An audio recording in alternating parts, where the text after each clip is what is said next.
And your children, without doubt, they love you as their parents. Nothing matters to them than your voices.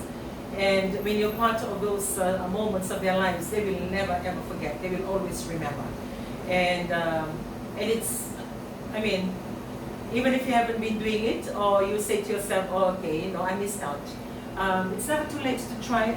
It's never too late to relook at how you're handling your family now, and then try and have some quality time or quality talk with them, either from father to sons and moms to daughters, and have those kind of quality talks and acknowledge them as adults.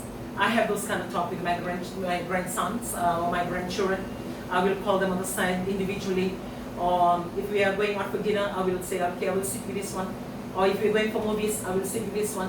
Because I'll choose that time to be close to whoever that I chose, because I try to understand each and every one of them, because not all of them are the same. They are so different. And that goes for your children. Your children are not all the same. Some are very good. Some are very good academically. Some, they're not maybe very good academically, but they're good in other things around them. So their strengths and their weaknesses, they differ. And it's our duty as parents to be able to, help them and be the voice of encouragement and never compare them. Never say, he's doing that, why can't you do this? Treat every child as an individual. I do that for my children.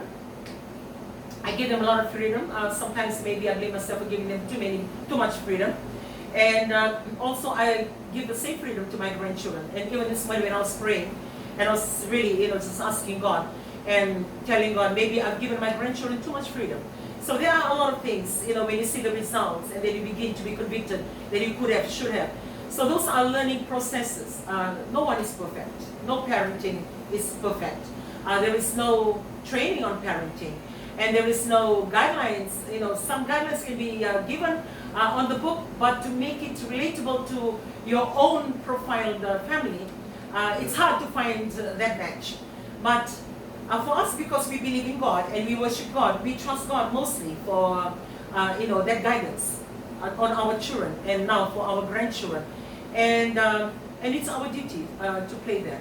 Because as they grow out of our home, and I'm talking to parents that have children or children that have normal families.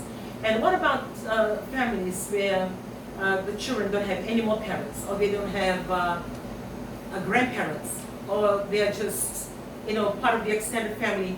They don't hear any words of counsel. They don't feel any love. They become objects or beings or numbers to do things that needs to be done. But on the overall, no one bothers how they feel or how they're going to turn out to be. It's like the spur of the moment. You're here, I'll use you, and after that you're forgotten.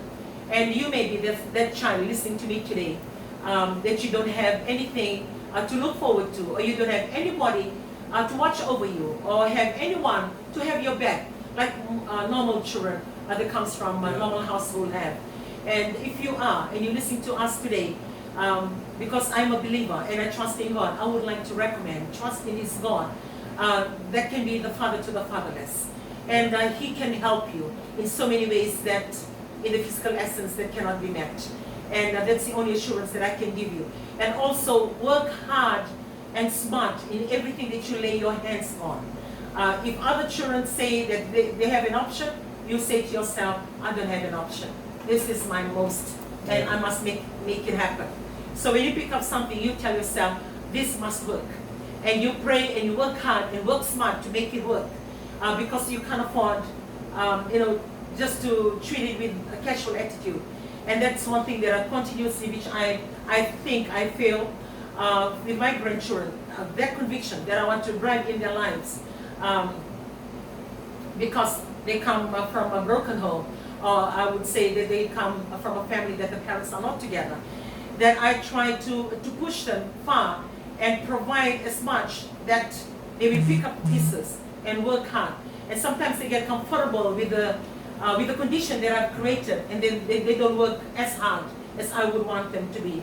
And you may be listening to me today and can relate to my story. There's only as much as we can do to our children and our grandchildren because we love them. But try, if